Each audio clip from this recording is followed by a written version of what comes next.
Hi everyone, welcome to a special edition of our Catapult Wealth Updates. Just thought it was a good chance to get in touch with everybody and talk about the major issue facing the economy, the world economy today is the coronavirus. It's obviously having a severe impact on world share markets. It's going to have it is having a severe impact on world economies, and I guess it's a good chance to contact everybody and talk through what our firm's views are and perhaps what the strategies are that we're implementing for clients. So firstly, the current state of play is that certainly no one really knows where this coronavirus is going to head next in terms of effects on the economy.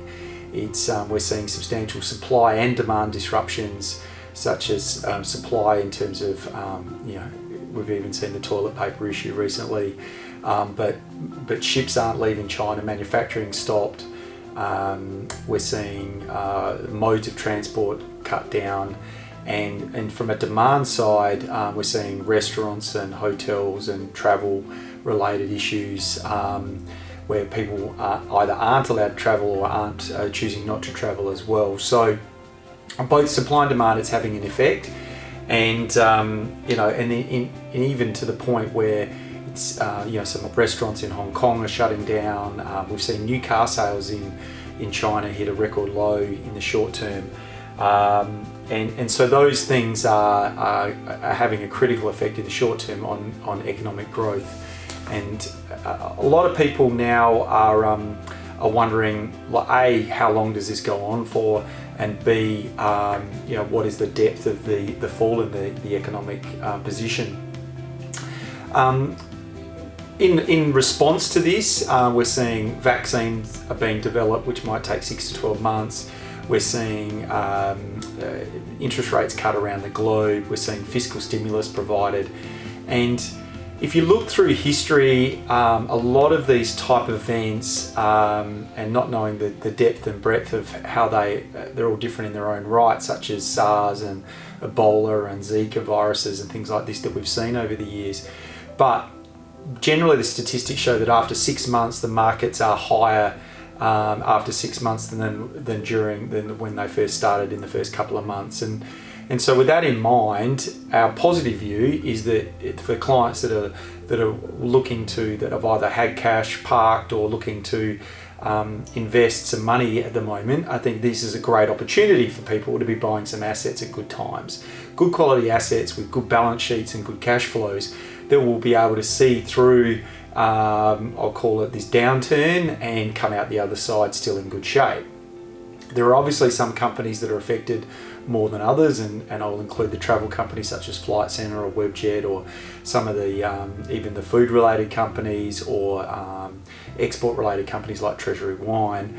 I'd probably hasten to say they're a higher risk strategy in terms of buying those at the moment, and would prefer to steer clear of those.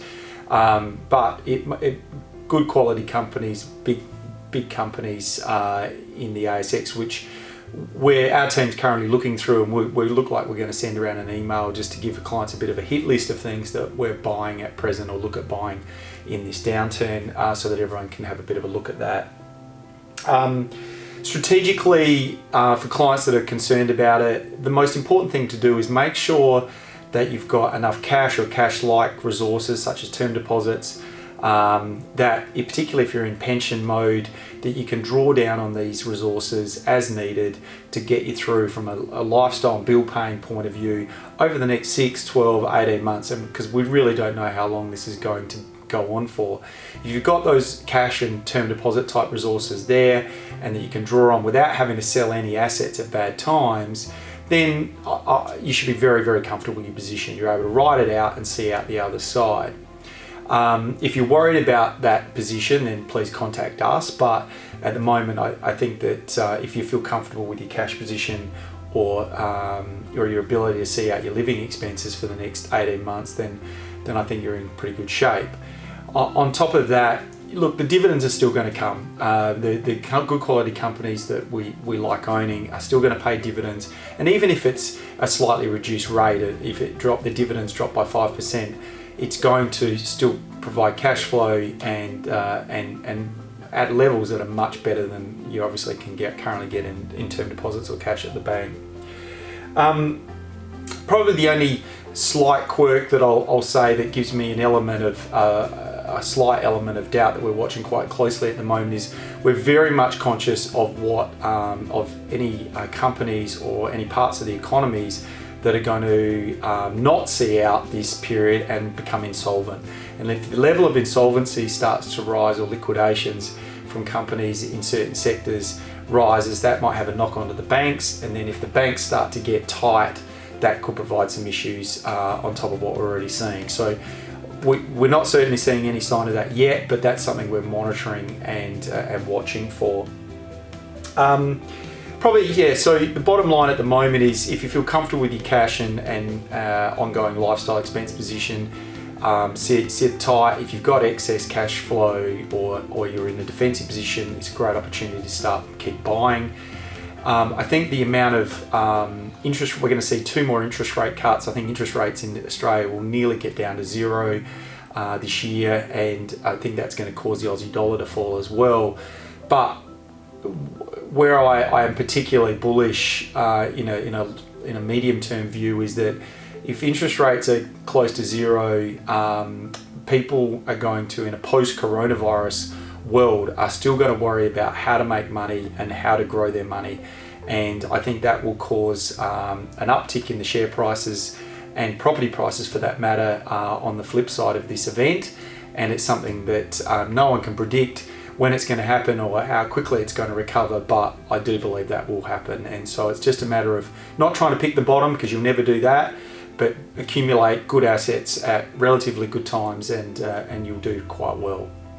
If you've got any questions or you're concerned about anything that we've talked about today or anything that's going on in the global environment at the moment, please give our team a call. Thanks for listening today, and I look forward to speaking to you soon. Thanks.